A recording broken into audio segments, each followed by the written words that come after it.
السلام علیکم، میں راحت شاہد اور ہم بنا رہے ہیں اسماء الحسنہ سیریز۔ آج ہم تھوڑا سا ڈیفرنٹ کیلیگرافی بنائیں گے۔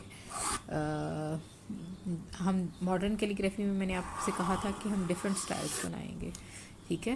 تو آج ہم تھوڑا سا ڈیفرنٹ سٹائل بنائیں گے۔ الباسطو جب ہم بنائیں گے تو آپ کو پتہ چل جائے گا، اور یہ بہت آسانی سے بن بھی جاتا ہے اور بہت خوبصورت لگتا ہے، ٹھیک ہے؟ اور القابضو ہم بنا چکے ہیں، یہ پیئرڈ نیم ہے، جیسے میں نے آپ کو بتایا تھا، القابضو جل جلالہ، الباسطو جل جلالہ، تنگی کرنے والا اور فراخی کرنے والا۔ الباسطو جو ہے وہ فراخی کرنے والا، ٹھیک ہے؟ ڈبل پینسل سے آپ نے دیکھ لیا ہے میں نے کس طرح اس کو ڈرا کیا ہے۔ آپ اپنی مرضی سے ڈرا کر سکتے ہیں۔ تھوڑا آپ نے وائڈ برش لینا ہے، میرے پاس یہ تقریباً 1.5 انچ کا ہے، ٹھیک ہے؟ آپ کی مرضی ہے 1 انچ کا لے لیں، 2 انچ کا لے لیں، سب تو یہ کینوس کا بھی حساب ہوتا ہے کہ کتنا بڑا ہے، اس حساب سے آپ نے برش لینا، ٹھیک ہے؟ تھوڑا لوز ہے، ٹائٹ کر کے اس کو کینوس کو چپکائیں، اور اگر آپ دوسرا یوز کر رہے ہیں پھر تو خیر یہ پرابلم ہی نہیں ہوگا۔ کلرز ہم اس میں لیں گے ریڈ اور بلیک سے بنائیں گے۔ بیک گراؤنڈ ضرور بنانا ہوتا ہے، چاہے پتلا سا واش لگا دیں لیکن اس کو لگائیں ضرور۔ میں وائٹ لگاؤں گی اور وائٹ میں میں مکس کروں گی یہ میرے پاس میں نے جو القابض بنایا تھا نا، تو گولڈ کلر اور بلیک کلر کے برشز میں نے اس پانی میں واش کیے تھے، وہی پانی تھوڑا سا اس میں مکس کر دیا میں نے، تو یہ ایک ایسے گریش سا کلر آ گیا ہے، گولڈن گریش سا، تو اس سے میں بیک گراؤنڈ بنا لوں گی۔ اچھا، پینسل سے جب ہم لکھتے ہیں ڈبل پینسل سے اور اس کے پھر بیک گراؤنڈ بناتے ہیں تو بعض اوقات مٹ بھی جاتا ہے، تو آپ ایسے بھی کر سکتے ہیں۔ میں شروع میں بٹر پیپر پہ ہی بناتی تھی اور پھر اس کو میں کاپی کرتی تھی تاکہ کینوس گندا نہ ہو۔ وہ بھی طریقہ میں انشاءاللہ آپ کو اس دن بنا کے دکھاؤں گی کہ میں کس طرح پہلے بناتی ہوں، کیونکہ اب تو میرے ہاتھ میں صفائی آ گئی ہے، میں ڈائریکٹ پینسل سے ڈرا کر لیتی ہوں، تو پہلے ایسا نہیں ہوتا تھا، غلط ہو جاتا تھا بار بار، تو پھر اس سے کینوس گندا ہوتا تھا۔ شروع میں ظاہر آپ کی پریکٹس نہیں ہوتی، تو آپ پہلے بٹر پیپر پہ بنائیں پھر اسے اس پہ ٹریس کر لیں۔ میں نے ٹریسنگ کا طریقہ ایک دفعہ سکھا بھی چکی ہوں۔ اچھا، یہ بیک گراؤنڈ دیکھنے میں کس طرح میں نے اسی میں وائٹ میں نے گولڈ مکس کیا ہے اور اس سے میں بس رف سا ایک بیک گراؤنڈ بنا لوں گی نیٹ۔ جیسا کہ میں نے آپ کو پہلے بھی بتایا تھا کہ ملا علی قاری رحمۃ اللہ فرماتے ہیں، اللہ تعالیٰ ہر چیز میں قبض و بسط یعنی تنگی و کشادگی فرماتے ہیں، خواہ وہ اخلاق ہو، رزق ہو، اجسام ہو یا ارواح ہو۔ جب اللہ تعالیٰ ان چیزوں میں تنگی فرما دیں تو کوئی طاقت اس میں وسعت پیدا نہیں کر سکتی، اور جب اللہ تعالیٰ اس میں کشادگی فرما دیں تو کوئی رکاوٹ حائل نہیں ہو سکتی۔ یعنی رزق وغیرہ کو تنگ کرنے والا جس پر چاہے جو چاہے جس طرح چاہے، اور اسی طرح رزق میں کشادگی کرنے والا جس پر چاہے جو چاہے اور جس طرح چاہے۔ الباسطو جل جلالہ رحمت بھیجنے کے لیے اپنے دونوں ہاتھوں کو پھیلائے ہوئے ہیں۔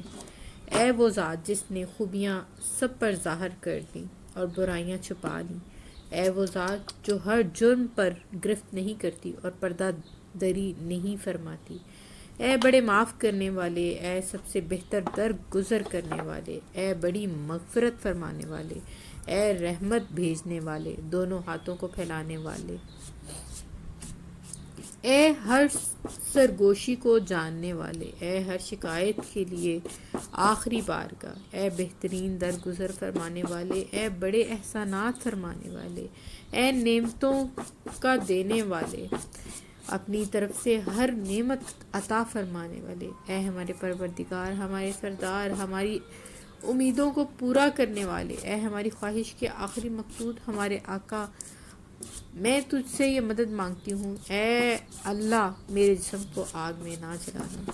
یہ دعا یا باسط الیدین برحمہ، اے رحمت کرنے کے لیے دونوں ہاتھوں کو پھیلانے والے، جملہ ایمان بڑھانے اور اللہ تعالیٰ کی محبت میں اضافے کے لیے کتنا بہترین جملہ ہے۔ چلتے پھرتے پڑھتے رہیں، میں آخر میں اس کو لگا دوں گی پہ یہ جو دعا ہے، تو یہ آپ مانگتے رہیں۔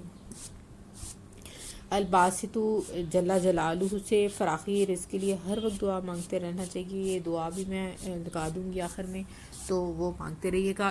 ان دونوں ناموں کی میں نے تھوڑی ڈیٹیل القابض جل جلالہ والی ویڈیو میں دی تھی، آپ وہ سن لیجیے گا، اس میں الباسط جل جلالہ کی ڈیٹیل بھی تھی، ٹھیک ہے؟ دونوں تھیں۔ اچھا، نیچے سے اوپر میں نے گولڈن اور وائٹ مکس کیا تھا، نیچے آپ نے دیکھ لیا، پہلے میں نے گرے کلر سے اوپر تک برش سے ہی کلر کو اسپریڈ کیا، پھر جو ہے میں نے بلیک کلر سے تھوڑی اوپر کی طرف شیڈنگ دی ہے، لیکن بلیک کلر بہت کم لگایا برش میں تاکہ وہ ٹیکسچرڈ رہے، مطلب بلیک کلر کا ایک دھبا ہی نہ اس کے اوپر لگ جائے، ٹھیک ہے۔ برش کو بے شک پانی میں مکس کر کے پتلا کر کے اس کو پھر آپ اسپریڈ کریں۔ اب آپ نے اسکیل کے ساتھ الف اور لام اسٹریٹ لکھنا ہے، ویسے میں بغیر اسکیل کے بھی لکھ سکتی ہوں، لیکن آپ پہلے اسکیل سے لائنز لگا لیں اور پھر اس سے لکھیں۔ میں بس سائڈ پہ رکھ رہی ہوں تاکہ مجھے ڈائریکشن کا اندازہ صحیح رہے۔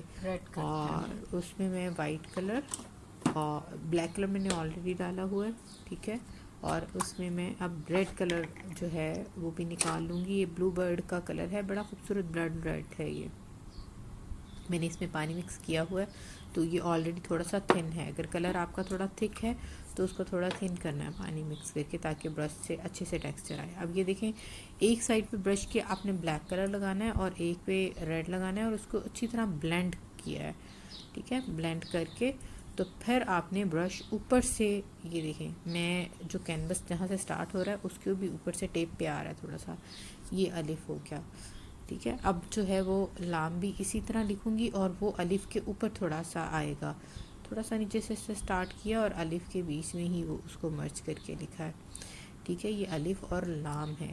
کیلیگرافی جب آپ خود کرنے لگ جائیں گے نا پھر آہستہ آہستہ آپ کو پڑھنا بھی آ جائے گی، لیکن کوشش کیا کریں کہ اس طرح کی کیلیگرافی نہ کریں کہ جس کو کوئی پڑھ ہی نہ سکے، ایون بعد میں آپ خود بھی پڑھنا چاہیں تو اس کو نہ پڑھ سکیں۔ میں نے اس طرح کی کیلیگرافیز بھی دیکھی ہیں، یہ غلط بات ہے، اس طرح یہ مجھے تو ایسے لگتا ہے کہ یہ غلط ہے کہ جس کو کوئی پڑھ ہی نہ سکے، کچھ سمجھ ہی نہ آ رہی ہو، ٹھیک ہے، ایٹ لیسٹ آپ اس کو پڑھنا چاہیں تو آپ تھوڑی کوشش سے اس کو پڑھ لیں، اس طرح کی کیلیگرافی بنائیں۔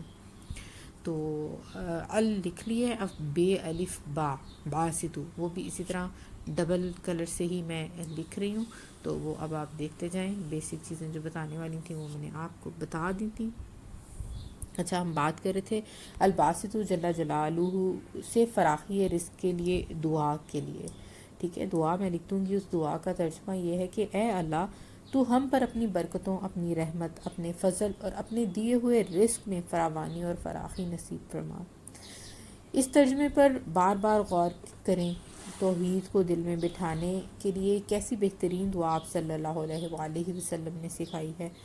اپنے دل میں حضور پاک صلی اللہ علیہ وآلہ وسلم کا احسان کا جذبہ رکھ کے محبت اور عظمت کے ساتھ درود شریف پڑھ کر اس مسنون دعا کے لیے ترجمے کو بار بار پڑھیں اور اپنے بچوں کو اور دوستوں کو بھی یہ دعا یاد کرائیں اور اس کا ترجمہ سمجھنے کی بھی ترغیب دیں تاکہ ہماری زبانوں پر یہ الفاظ نہ آئیں کہ فلاں نے دیا، فلاں نے لے لیا، فلاں کی وجہ سے مجھے یہ نقصان ہوا، فلاں کی وجہ سے مجھے یہ نفع ہوا، فلاں کی توجہ نے میرا کام بنا دیا اور فلاں کی بے توجہی نے کام روک دیا، بلکہ دل میں یہ دھیان رہے کہ زبانوں پر بھی یہی دعوت اور تذکرہ ہو کہ جو کچھ ملا اسی ذات الباسط جل جلالہ کے در سے ملا، اور جو بھی نعمت چلی گئی یا تنگی آئی اسی القابض جل جلالہ کے فیصلے سے آئی، ٹھیک ہے۔ تو جیسے میں نے پہلے ویڈیو القابض میں بھی یہ کہا کہ جب ہمارے دل میں یہ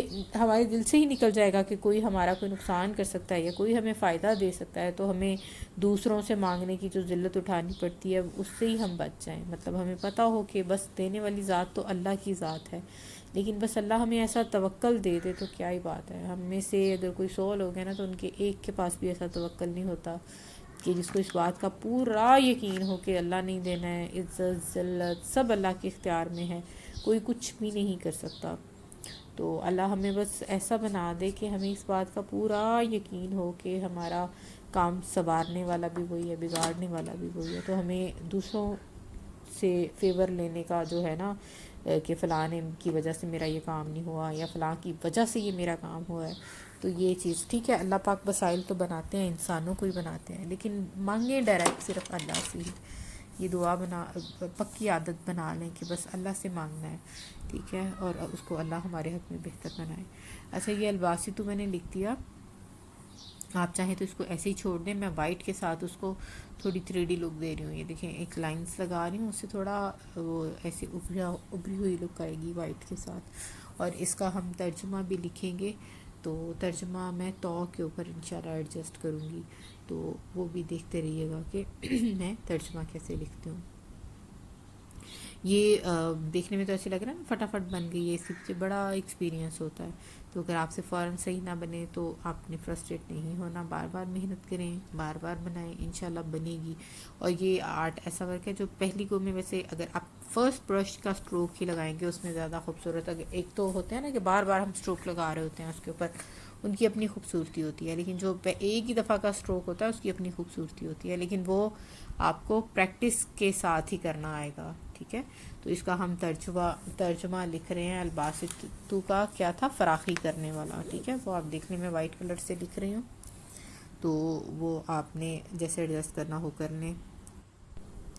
ان دونوں اسموں سے بندہ کا حصہ یہ ہے کہ عزت، ذلت، روزی، خوشی، غمی، پریشانی اور راحت سب کے دینے لینے والا صرف القابض والباسط جل جلالہ کو سمجھے. اس ذات کے علاوہ نہ تو کسی چیز کو روک سکتا ہے نہ ہی دے سکتا ہے. رزق کی آسانی کے لیے جو دعا ابھی میں نے بتائی ہے اسے مانگتے رہیے، وہ میں اینڈ میں لگا دوں گی. اور ساتھ ساتھ حلال اور جائز طریقے سے محنت اور کوشش سے رزق حلال کمائیں. ہاتھ پر ہاتھ رکھ کے نہ بیٹھ جائیں کہ مہنگائی کا زمانہ ہے، روزگار ملتا نہیں، اور رشوت، سود اور دوسرے ناجائز طریقوں کو چھوڑ دیں. توبہ کریں کیونکہ یہ کام بے برکتی کا سبب کا ذریعہ بنتے ہیں. اچھا، ابھی میں یہ بھی پہلے بھی جیسے میں نے الباسطو والی ویڈیو میں بھی یہی کہا کہ یہ ان سے امپریس بالکل نہ ہو جو ٹک ٹاکرز یا یوٹیوبرز یا ایکٹرز راتوں رات امیر ہوتے ہیں اور بڑا پیسہ ہوتا ہے، اس کی روب میں بالکل نہ آئے. اصل چیز جو ہے وہ آخرت ہے. اگر وہ خراب ہو گئی تو دنیا کے بھی پیسے کا کوئی کام نہیں آپ کے آنا، چاہے بادشاہ مریں تو، لیکن اسی قبر میں جانا ہے. اور آگے اگر مفلس ہیں آپ تو دنیا کی امیری آپ کے کچھ بھی کام نہیں آئے گی. تو ہمیشہ رزق حلال کمائیں، جو محنت والا رزق ہوگا انشاءاللہ دنیا میں تو برکت ہوگی، آخرت میں اس کے لیے اس کی وجہ سے بڑی آسانیاں ہوں گی. تو اس لیے یہ ایک بہت بڑا ہمارے دور کا فتنہ ہے، بہت بڑا. تو اس سے کوشش کریں اپنے آپ کو بچا کے رکھیں، اپنے بچوں کو ہر وقت سمجھائیں کہ یہ بس یہ چمک دمک والی چیز ہے، اور ہمارے لیے آخرت میں یہ مصیبت بنے گی اگر ہم رزق حلال نہیں کمائیں گے. اور یہ فضول کاموں میں پڑھ کر دنیا مطلب دنیا کو بھی آپ ویسٹ کاموں میں ہی لگا رہے ہیں نا، بس ہنسی مذاق اور یہ بس، تو وہ ان کا گناہ بھی سمیٹ رہے ہیں اور اپنا بھی سمیٹ رہے ہیں. تو اس دھوکے میں نہ آئیں، اور ان دونوں اسما سے تعلق پیدا کرنے والے کو چاہیے کہ وہ اپنی دونوں حالتوں پر نگاہ رکھے. بس وہ تنگی کو اللہ رب العزت کی جانب سے انصاف جانتے ہوئے اس پر صبر کرے، اور فراخی کو اللہ رب العزت کا فضل سمجھے اور اس پر شکر ادا کرے. ٹھیک ہے، جب ہمیں شکر پیدا ہو جائے گا نا انشاءاللہ، تو پھر ہمیں کوئی تنگی نہیں لگے گی. اللہ بس ہمیں اپنا شکر ادا کرنے والا بنائے. ہمیشہ اللہ سے یہ دعا مانگیں، ہر نماز میں چلتے پھرتے اللہ کا شکر ادا کریں کہ اللہ نے ہمیں، اور اگر آپ کے پاس صحت ہے تو اس سے بڑی تو کوئی دولت ہی نہیں ہے. آپ دیکھیں، آپ اربوں خربوں بھی خرچ کر کے اگر آپ کا کوئی آرگن خراب ہو گیا ہے تو بعض اوقات خرچ کر کے اتنا پیسہ بھی آپ کو وہ نہیں ملتا واپس. تو بس اللہ کی نعمتوں کا شکر ادا کریں اور خوش رہیں، آباد رہیں. اللہ حافظ.